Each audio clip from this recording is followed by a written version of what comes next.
네, 마태복음 22장 35절에서 40절 말씀 찾으신 줄 알고 제가 읽겠습니다. 그 중에 한 율법사가 예수를 시험하여 묻되 선생님, 율법 중에서 어느 계명이 크니까? 예수께서 이르시되 내 마음을 다하고 목숨을 다하고 뜻을 다하여 주 너의 하나님을 사랑하라 하셨으니 이것이 크고 첫째 되는 계명이요 둘째도 그와 같으니 내 이웃을 내 자신과 같이 사랑하라 하셨으니 이 두 계명이 온 율법과 선지자의 강령이니라. 아멘. 여러분, 사람이 하나님을 통해서 지어졌었던 그 모습을 우리가 자세하게 쳐다보면 사실은 굉장히 놀라운 비밀을 알 수가 있습니다. 뭐냐면 사람은 혼자서는 살아갈 수가 없다는 거예요. 하나님께서 지으신 모든 피조물들은 그 자체로서 그들만의 세상을 꾸리면서 크게 의지하지 않고 자연의 섭리에 맞춰서 살아가게 되어 있죠. 근데 여러분, 이 사람은요, 그렇게 살아갈 수 있도록 지어지지가 않았어요. 지금 저희는 아이들을 다 데리고 같이 잠을 잡니다. 그런데도 아직도 이 5살 아이가 이제 6살이거든요, 시리가. 그 아이가 아직도 저한테 이렇게 이야기를 해요, 잘 때. 아빠, 잠이 안 와요. 그러면 제가 이야기를 합니다. 그냥 가만히 숨을 쉬고 눈을 감고 있으면 잠이 온대요. 그러면 그러고 누워있다가 다시 이야기를 해요. 아빠, 근데 심심해요. 그럼 심심해 해봐. 그러다가 잠이 든다. 계속 이렇게 이야기를 합니다. 이제 태어난 지 이제 만 5년이 넘은 아이인데 자는 것까지 제가 가르치고 있어요. 여러분, 인간이 이렇게 연약해요. 얼마나 의지하는 존재인지 모릅니다. 왜냐하면 인간을 하나님께서 이렇게 지었기 때문에 그런 거예요. 여러분, 성경에서 처음에 아담을 지으셨을 때 하나님께서 하와를 지으시면서 뭐라고 말씀하시냐면 아담을 돕는 대필이 필요하겠다라는 말씀을 하시고 지으셔요. 성경에서 뭐라고 나오냐면 헬프라고 나오거든요. 뭐냐면 아담을 도와줄 사람을 지겠다는 겁니다. 다시 말하면 아담은 혼자서는 살 수 없겠다라고 하나님이 판단을 딱 하신 거예요. 그래서 대필을 주신 거죠. 여러분, 사람은 이처럼 혼자서 살아갈 수가 없습니다. 너무나 연약한 거예요. 여러분, 물론 아담과 하와가 인류의 최초냐라고 하는 데 있어서는 약간의 이견이 있습니다. 그러나 성경에서 하나님께서 창조한 인간의 모습으로 묘사된 첫 번째 인간이라는 것을 볼 때 굉장히 의미가 있잖아요.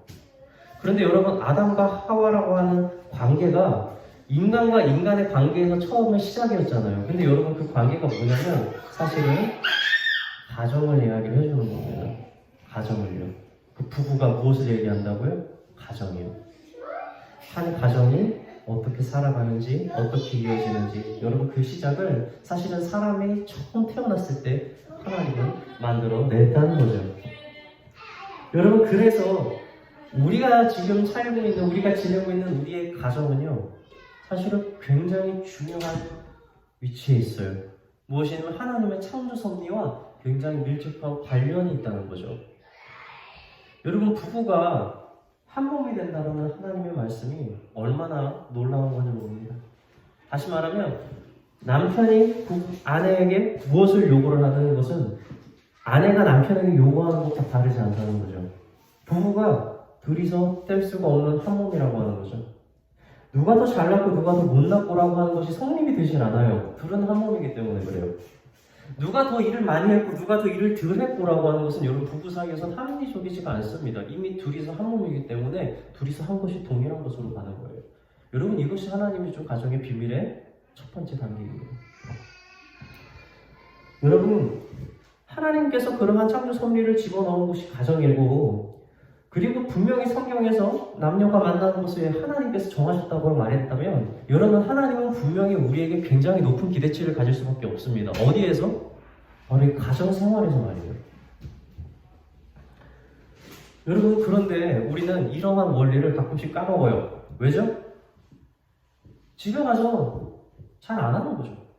물론 밖에서 칭찬 많이 받는 사람들이 제일 못하는 게 뭔지 아십니까? 집에 가서는 더 칭찬 잘 못 받아요. 밖에서 잘하는 사람들이 집에 와서 잘하진 않는다는 거죠. 밖에서 사람들이 일 잘한다, 너 착하다, 막 유능하다 칭찬 다 갖고 해도 집에 오면 별것도 아니고 맨날 잘 못하고 자기 할 일도 안 하는 그런 사람으로 바뀌게 되죠. 여러분 왜 그렇겠어요? 밖에 나갈 때는 내 자신에 대해서 옷을 입는 겁니다. 내 잘하는 놈, 내가 멋진 놈, 내가 뭐 사람들에게 친절하고 착한 옷을 딱 입고 나가. 집에 오면 어떻게 해야 돼요? 모든 걸 벗어버려야 되는 거죠. 그러니까 내 본질이 드러나는 거예요, 자꾸. 여러분, 우리가 옷 입은 것은요, 여러분, 이런 가식의 옷이 아닙니다. 우리가 무슨 옷을 입었습니까? 복음이라는 옷을 입었잖아요. 여러분, 우리가 의롭다는 옷을 입지 않았습니까? 여러분, 그런데 그 옷을 우리가 밖에 나갈 때만 입고 집에서는 벗고 하겠습니까? 여러분, 항상 입고 있는 이 옷이 우리의 차이 없는 삶을 항상 드러낼 수 있어야 돼요. 여러분, 가정은 가장 힘든 곳 중에 한 곳입니다. 그래서 영적으로 가장 치열한 전쟁이 벌어지는 곳 중에 하나입니다. 여러분, 그런데 여기에서 사실 희망을 가져야 돼요. 왜 그러냐면 사실은 가정이 그만큼 중요한 곳이기 때문에 그런 거고요. 사실은 가정에서 우리의 마음이 더욱더 많은 놀라운 회복이 일어날 수 있는 장소이기 때문에 그렇습니다. 여러분, 전 자녀를 키우면서 예전에는 생각하지 않았던 걱정과 가슴 아픔들을 자녀를 키우면서 느껴요. 끊임없는 걱정들, 뭐죠? 저희 딸이 셋인데 또 이 세상에 나가서 얘네들을 또 어떻게 살게 해야 될까? 이런 걱정들. 아이들이 또 지금 변하는 세상 가운데서 어떻게 살아가야 될까? 여러분, 이런 걱정들. 여러분, 이런 걱정을 안 한다고 믿음이 좋은 게 아니에요. 여러분, 자식을 가진 자녀가 걱정을 하는 건 당연한 거죠. 여러분, 이러한 걱정들을 모든 부모들은 다 가지고 있습니다. 저도 지금 많이 컸지만 제 걱정 안 할까요, 부모님이? 여러분, 부모는요, 자식 걱정 항상 합니다. 정상적인 거예요. 근데 여러분, 여기에서 여러분 걱정으로 주저앉으면 안 돼요. 우리가 이렇게 걱정을 크게 하는 만큼 사실은 한 가지 비밀이 있죠. 무엇이죠? 나에게 걱정을 그만큼 크게 주는 자녀가 오히려 나중에 우리가 예상치 못한 우리에 대한 기쁨과 행복으로 더 많은 것으로 채워주는 것들이 여러분 바로 자녀라는 거예요. 여러분, 이게 비밀입니다. 내가 더욱더 힘들고 내가 고통과 어려움을 많이 겪는 위치일수록 그곳에서의 회복은 우리에게 더욱더 놀랍고 큰 기쁨과 즐거움을 우리에게 안겨주는 대상이라는 거죠. 여러분, 그래서 가정이 위한 겁니다. 사랑하는 성도 여러분, 혹시라도 가정에서 생활에서 어려움이 있고 고통이 있으시다면 여러분, 마음을 빨리 돌이켜줘야 돼요. 여러분, 하나님께서 가정을 지은 거는 여러분에게 고통을 주기 위한 것이 아니라 사실은 그 뒤에 있는 정말 가정이 소중하기 때문에 여러분들에게 더욱더 큰 기쁨과 안락함을 주기 위한 장소라는 사실을 여러분 잊지 마시기 바랍니다. 여러분, 남부러울 것 없이 정말 많은 재산과 명예를 가진 가정들이요, 정말 큰 불화의 고통을 겪어요. 여러분, 그리고 SNS를 통해서 우리는 잘 살고 있습니다, 행복합니다라고 얼마나 많은 연예인들이 선전하듯이 자신의 가정생활을 드러내요. 여러분, 그런데 그런 가정 중에서 파격을 맞이한 가정은 또 얼마나 많습니까? 사랑하는 성도 여러분, 남들에게 보여지고 나아가는 것 말고 정말 가정 깊숙한 곳에서 우리의 삶이 어떤지를 돌아보십시오. 하나님께서 가정을 귀중하게 세웠기 때문에 사실은 여러분, 가정을 통해서 우리가 배울 것들이 굉장히 많고요. 가정에서의 우리의 신앙을 다시금 되돌아보면서 거울 삼아서 나는 과연 신앙이 어떤지를 돌아볼 수 있다는 겁니다. 5월 가정의 달을 맞이해서 저는 우리의 가정이 어떻게 하면 회복되어질 수 있는가, 그 가정에 대한 중요성을 알고자 합니다. 여러분, 가정의 회복은 바로 나 자신의 회복에서부터 시작된다는 사실을 기억하시기 바랍니다. 종종 우리는 다른 사람들을 사랑해야 된다는 말씀을 볼 때 우리가 오해를 해요. 뭐냐면 다른 사람들을 나보다 더 사랑한다라는 생각을 하는 거예요. 여러분, 그럴까요? 오늘 성경 본문 말씀 한번 보겠습니다. 말씀 한번 볼까요? 몇 절 볼까요? 37절입니다. 마태복음 22장 37절. 예수께서 이르시되 내 마음을 다하고 목숨을 다하고 뜻을 다하여 주 너의 하나님을 사랑하라 하셨으니 이것이 크고 첫째 되는 계명이요 둘째도 그와 같으니 내 이웃을 내 자신같이 사랑하라 하셨으니 라는 거죠. 여러분, 사랑을 하는 모양을 정해놓으셨어요. 무엇처럼 사랑하라고 하죠? 저 이웃을? 네 자신을 사랑하는 것처럼 사랑하는 거예요. 네 자신을 사랑하는 거죠. 여러분, 자신을 사랑하지 않는 사람은 여러분 다른 사람을 사랑할 수가 없습니다. 여러분, 그래서 신앙생활의 가장 기초적이고 처음은 뭐냐면 나를 사랑하되 아주 미친 듯이 적극적으로 사랑해야 여러분 사랑이라고 하는 게 흘러가는 거예요. 여러분, 사랑은 잔에 붓는 것과 같습니다. 하나의 잔에 사랑을 넣는 거죠. 이 잔에서 넘치는 사랑이 존재하지 않는다면 여러분 세상으로 사랑은 흘러가지 않는다는 거예요. 여러분은 여러분 자신을 정말 적극적으로 사랑하고 계십니까? 제가 여러분 자신을 사랑하라고 하는 것은 여러분들이 원하는 걸 하면서 살고 여러분들이 좋아하는 걸 해라 뭐 이런 뜻은 아닙니다. 바로 여러분 자신이 누구인지를 똑바로 알아가는 거죠. 여러분, 이것이 자신을 사랑하는 그 가치관에 가는데 첫 번째 단계라는 거예요. 여러분, 이 세상에 많은 사람들이 자신의 존재 가치를 어디서 찾는지 아십니까? 겉으로 보여지는 곳에서 찾아요. 여러분, 시대가 지날수록 아까도 말씀드렸죠. SNS를 통해서 가족들 간의 화목한 모습을 왜 보여주는지 아십니까? 겉으로 보여지는 모습으로 내가 판단받고자 해서 그런 거예요. 여러분, 이 병이 요즘 세대에서 다 생겨 있어요. 내가 물건을 사면 여러분 물건을 찍어서 보여주는 거예요. 여러분, 음식이 나오면 음식을 찍어서 사진을 올리는 겁니다. 제가 종종 사람을 많이 만나는 편은 아닌데 종종 사람을 만나면 이런 사람을 만나지 미치겠어요. 막. 정말 배가 고파요. 나 굶어서 오거든요. 그럼 밥을 되게 좋아해요. 이렇게 막 같이 만난다고 그러면 잘 안 먹어요. 아침도 잘 안 먹고 가요. 근데 음식을 시켰는데 음식이 다 나올 때까지 기다리라는 거예요. 난 나오는 것부터 바로 먹어야 되는데 왜냐면 그 사진을 다 찍어가지고 온전한 걸 올려야 되는 거죠. 그게 왜 중요하죠?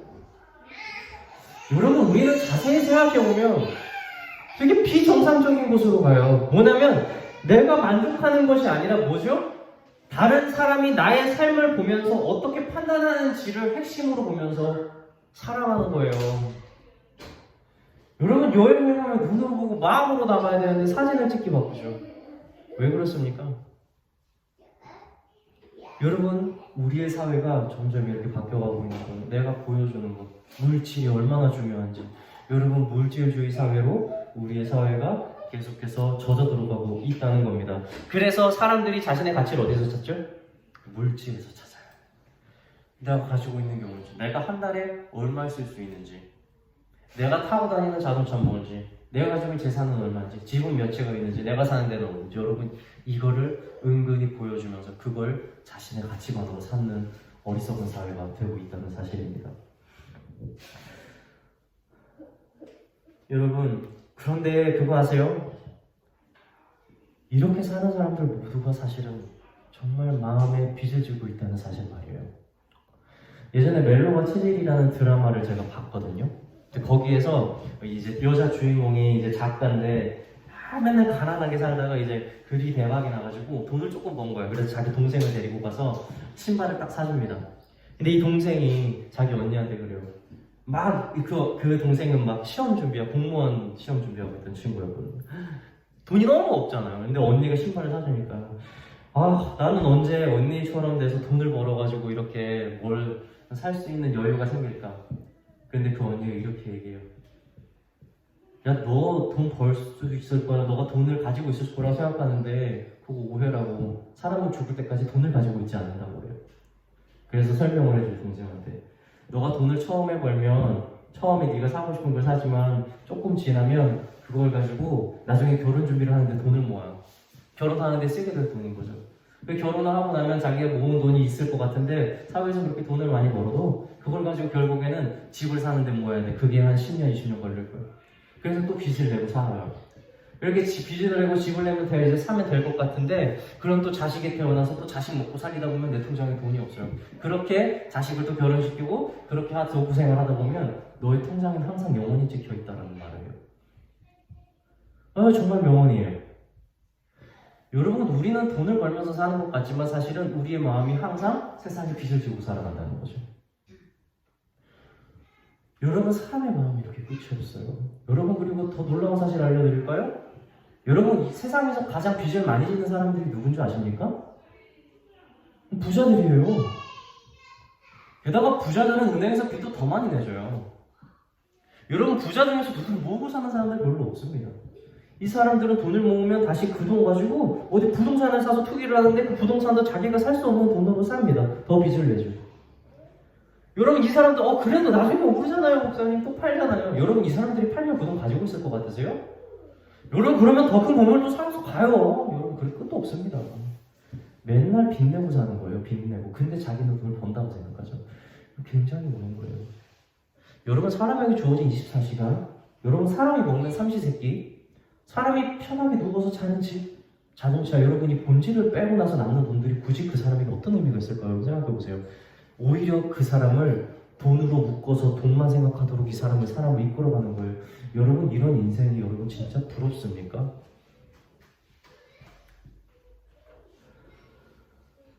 여러분,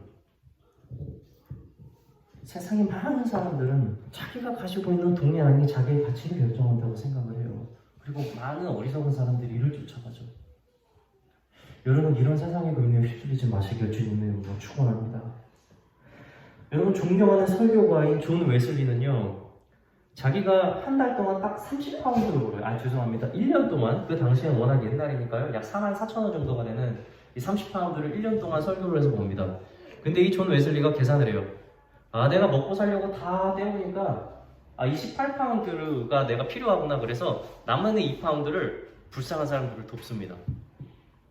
근데 이 존 웨슬리의 설교를 계속해서 듣고 사람들이 모이다 보니까 존 웨슬리의 수입이 2배로 늘어나요. 다음에 60파운드를 벌죠. 근데 존 웨슬리가 어떻게 했을까요? 예전에 계산했던 28파운드를 남기고 나머지 32파운드를 불쌍한 사람들을 돕습니다. 나한테는 이거 돈이면 되니까. 여러분, 그 존 웨슬리가 또 그 다음에는 또 더 많은 사람들이 모여가지고 그 돈의 2배인 120파운드를 벌게 됩니다. 어떻게 했을까요? 28파운드를 남기고 나머지 92파운드를 불쌍한 사람들이 다 도와요. 그리고 존 웨슬리는 이렇게 말합니다. 소득의 증가는 삶의 수준을 높일 기회가 아니라 드림의 기준을 높일 기회다. 정말 멋있죠. 돈을 돈으로 보지 않아요. 돈이라는 그 급류에 휩쓸려가지 않는 거예요. 많은 사람들이 자신의 삶의 목표를 더 많은 돈을 벌고 더 많이 모으고 더 많은 것을 살려고 할 때 여러분, 웨슬리는 나에게 필요한 제한을 두고 그 모든 것들을 불쌍한 사람들을 돕는데 그걸 주님께 드린다고 믿으면서 여러분 살았던 사람이 바로 존 웨슬리라는 사람이었다는 거죠. 여러분, 많은 것으로 자랑하는 것이 아니라 오히려 내가 많은 것을 가졌기 때문에 부끄러움을 가졌던 사람, 여러분 정말 그런 사람이 돈이라고 하는 것에 휩쓸리지 않는 사람인 거예요. 그런 사람이 복음이라는 것을 붙들고 자신의 위치에 가만히 서서 살아가는 그런 사람이 된다는 사실을 여러분 기억하시기 바랍니다. 여러분, 그렇게 가치를 아는 사람이 바로 자기 자신을 사랑할 줄 아는 사람이에요. 자기 자신이 누군지를 아는 사람이고요. 여러분, 박물관에 가보세요. 정말 별것 아닌 물건들이 있습니다. 그런데 거기에 뭐라고 써있냐면 링컨이 사용한 펜, 이런 식으로 써있어요. 정말 구닥다리고 아무것도 아닌 물건이죠. 여러분, 그런데 그 물건의 가치를 우리가 판단을 할 수 있을까요? 전혀 없어요. 왜 그 물건이 가치 있죠? 링컨이라는 사람이 만졌었거든요. 그 사람이 썼던 거거든요. 그러니까 가치를 매길 수가 없는 거예요. 여러분, 저는 미술을 전공했잖아요. 미술에서는 정말 이런 일들이 많아요. 이름표 다 떼면 뭔지 잘 몰라요. 근데 거기에 피카소라는 말만 딱 붙여놓어요. 여러분, 다른 그림은 그 그림에 비할 수가 없어요. 아무리 수천만 원짜리 물감을 발라놓고 금을 칠해놔도요, 여러분, 피카소가 선으로 그려놓은 그 드로잉 하나 가격을 못 이겨내는 거예요. 왜 그렇습니까? 피카소의 그림이거든요. 여러분, 우리 자신의 가치를 아는 건 바로 그런 겁니다. 여러분, 우리의 가치가 고작 저 부동산의 값이에요? 여러분, 우리의 가치가 고작 저기 어디에 있는 빌딩의 값밖에 안 되겠습니까? 여러분, 우리의 값은요, 돈으로 살 수 있는 게 아닙니다. 누가 무엇으로 샀어요? 하나님이 자기 자식의 피값으로 산 겁니다. 여러분, 이 가치를 우리가 안다면, 여러분, 우리가 저 싼 세상 값어치에 흘러가면서 우리가 그것을 붙들면서 사는 삶이 과연 될 수 있을까? 저는 생각합니다. 여러분, 아주 강력한 물결입니다. 조그만 정신을 차리지 않으면 나도 모르게 세상에 휩쓸려 간다는 거예요. 세상의 흐름은 점점 그렇게 강해지니까요. 그 가운데서 여러분의 가치를 분명히 세우시기 바랍니다. 우리가 누구인가, 내가 누구인가, 바로 이 가치를 말이죠. 여러분, 세상에 이러한 가치가 별것 아니라고 생각하는 것은 여러분 사실은 불가능해요. 세상 사람들에게는 불가능합니다. 그러나 우리에겐 가능한 거예요. 우리가 무엇이 있습니까? 여러분, 우리는 우리를 구원하는 생명의 복음이 있어요. 그래서 우리는 이 가운데서 설 수 있다는 거예요. 세상의 가치를 가치 없는 것으로 여길 수 있다는 거죠. 여러분, 사도 바울이 어떻게 세상에서 자기가 가지고 있었던 모든 것들 얼마나 유능했습니까? 사도 바울이. 그런데 이 모든 것들을 어떻게 배설물로 입었죠? 복음을 맛보니까. 복음을 맛보니까 세상에 있는 모든 것들이 배설물로 보인다는 거죠. 여러분, 제가 여기 막내 소리를 키울 때에 아이가 가끔씩 내가 꼭 가져가야 되는 걸 자꾸 이렇게 손으로 쥐고 있을 때가 있어요. 요즘에는 굉장히 손에 힘이 세지고 자기 주장이 생겨가지고 안 뺏깁니다. 나 빨리 이거 가져가야 되는데 얘가 계속 붙들고 있는 거예요. 가끔 핸드폰으로 빨리 어디 전화해야 되는데 얘가 붙들고 있으면 뺏기도 좀 그래, 뺏으면 오니까. 근데 얘 뺏는 방법이 있어요. 뭐냐면 저기 주방에서 뭐 먹을 거 하나만 가지고 오는 거예요. 얘 먹을 걸 정신 못 차리거든요. 그러면 핸드폰을 집어 던지고 기어옵니다. 왜? 이 아이에게 그렇게 귀중한 거예요, 먹을 게. 여러분, 세상에 있는 가치관들을, 여러분들이 가지고 있는 물질들을 여러분 버리려고 노력하는 거 여러분 안 됩니다. 딱 한 가지 방법밖에 없어요. 복음을 붙들기 위해 달려가세요. 그것이 귀중한 줄 알고 그걸 붙드는데 양손을 사용하라고요. 그러면 여러분 양손에 있는 건 당연히 버려지게 되고, 여러분 그것들이 사도 바울처럼 아까워서 막 버리고 버려야 되는데 너무 아까워 이게 아니라 이게 뭐야 이거 그냥 다 버려 배선 그렇게 될 수 있다는 거예요. 사랑하는 성도 여러분, 이처럼 자신을 사랑하는 이 첫 번째 단계는 바로 우리 자신의 가치를 복음 안에서 발견하는 일입니다. 여러분, 이렇게 우리가 복음 안에서 발견이 되어질 때에 우리는 비로소 어떻게 되죠? 우리 자신을 사랑할 수 있게 되고요. 그렇게 사랑을 할 때에 비로소 우리의 사랑이 이웃에게 흘러서, 우리 가정에게 흘러서 사랑이 전파가 된다는 사실을 잊지 마시기 바랍니다. 여러분, 이렇게 나 자신을 사랑하는 것이 결국엔 그렇게 사랑을 흘러가게 한다는 사실을 우리가 기억을 한다면, 우리가 우리 자신을 우리가 사랑하는 것을 회복했다면, 아까도 말씀드렸던 것처럼 우리는 계속해서 해야 될 일이 또 있습니다. 그것은 뭐냐면 우리 하나님의 말씀처럼 우리 하나님을 사랑하는 일입니다. 우리 다시 말씀 한 번 더 볼게요. 우리 본문 말씀 36절과 37절 보겠습니다. 선생님, 율법 중에서 어느 계명이 크니까? 예수께서 이르시되 내 마음을 다하고 목숨을 다하고 뜻을 다하여 주 너의 하나님을 사랑하라 하셨으니. 어떻게 사랑하라고요? 네 마음을 다하고 목숨을 다하고 뜻을 다하여 주 너의 하나님을 사랑하라. 여러분, 이 말씀에 사실 한 가지 트릭이 있습니다. 이 트릭에 대해서 나중에 요한이 얘기를 해주거든요. 요한 1서에서 뭐라고 얘기하죠? 사실은 우리가 하나님을 사랑한 것이 아니요, 그가 우리를 사랑한 것입니다. 그리고 사실은 이 말씀에서 담고 있는 비밀은 바로 이겁니다. 얘들아, 너희가 나를 사랑을 하는 게 아니라 내가 너희를 얼마나 사랑하는지를 그대로 알아라라는 거죠. 그 알기까지를 어떻게 하라고 하죠? 네 마음을 다하고 목숨을 다하고 뜻을 다해서 내가 너희를 어떻게 사랑하는지 그 사랑을 너희가 알기 위해 늘 최선을 다하라는 겁니다. 여러분, 이 사랑은 참 놀라운 거예요. 사람은 이런 노래도 있잖아요. 당신은 사랑받기 위해 태어난 사람. 그렇죠? 그리고 사랑이라고 하는 게 굉장히 놀라운 거예요. 사랑을 위해서 태어났다라고 하는 말 전 정말 좋아하거든요. 왜 그러냐면 사람은 태어나면 항상 누군가를 사랑하려고 찾아다녀요. 정말 사랑하려고 태어나는 것처럼 말이죠. 그리고 이 사랑이 굉장히 놀라워요.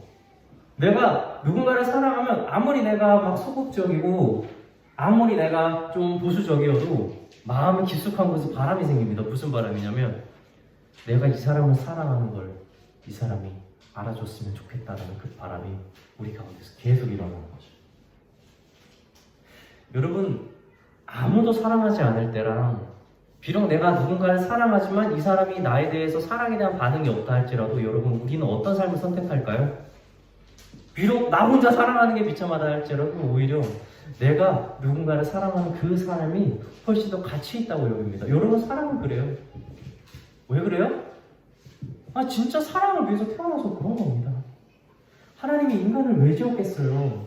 여러분, 믿기 힘드시겠지만 하나님이 자기가 인간을 얼마나 사랑하는지를 보여주기 위해서 인간을 지으셨어요. 여러분, 이 말씀이 너무 정확한 거죠. 만약에 인간을 통해서 자기가 얻고자 하는 것이 있었다면 여러분, 인간이 죄를 지었을 때에 하나님은 인간을 이 땅에 남겨두실 필요가 없었어요.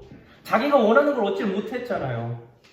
내가 인간에게 원하는 것을 원해서 지었어. 근데 원하는 게 아무잖아요. 여러분, 이것이 그냥 1대1이 그냥 관계고 별 사랑의 관계가 아니면 다 버리면 돼요, 그냥. 우리가 완전 실수했네. 다시 해야겠다. 싹 밀어버리고 다시 시작하면 돼요. 여러분, 그런데 이 성경이 처음부터 끝까지 하나님이 무엇을 이야기하죠? 그렇게 실망시키고 그렇게 하나님을 버리고 상처 줬던 그 인간을 전지전능하신 하나님이 끝까지 포기하지 않고 내가 너희 얼마나 사랑하는지 알아를 계속 보여주는 거예요. 언제까지? 자신의 아들, 독생자 예수 그리스도를 십자가에 죽이시기까지 사랑하시고. 그래서 하나님 계속 얘기하는 거예요. 얘들아, 너희가 날 사랑하는 게 아니라 내가 너희를 사랑하는 거고, 너희는 내가 너희를 얼마나 사랑하는지를 너희는 계속해서 알되 네 마음을 다하고 네 뜻을 다해서 네 목숨까지 다해서 너희가 제발 그것 좀 알았으면 좋겠다라는 사랑의 고백이라는 사실입니다. 사랑하는 성도 여러분, 우리가 누군가를 사랑할 때 사랑이 거절당하는 건 정말 고통스러운 일입니다. 그러나 여러분, 우리가 누군가를 사랑할 때에 그 사랑에 화답이 있을 때에 여러분, 그것만큼 행복한 일이 있겠어요? 아직 우리 자식들이 어리지만 여러분, 나중에 이 자식들이 알게 될 거예요. 우리 부모님이 나 얼마나 사랑했는가. 여러분, 그래서 우리가 계속해서 그 사랑을 주고 또 그런 것에 희망을 얻고 그런 걸 또 원하면서 살고 있지 않겠습니까? 여러분, 하나님이 우리를 자녀로서 지금 그렇게 사랑하고 계신다는 사실입니다.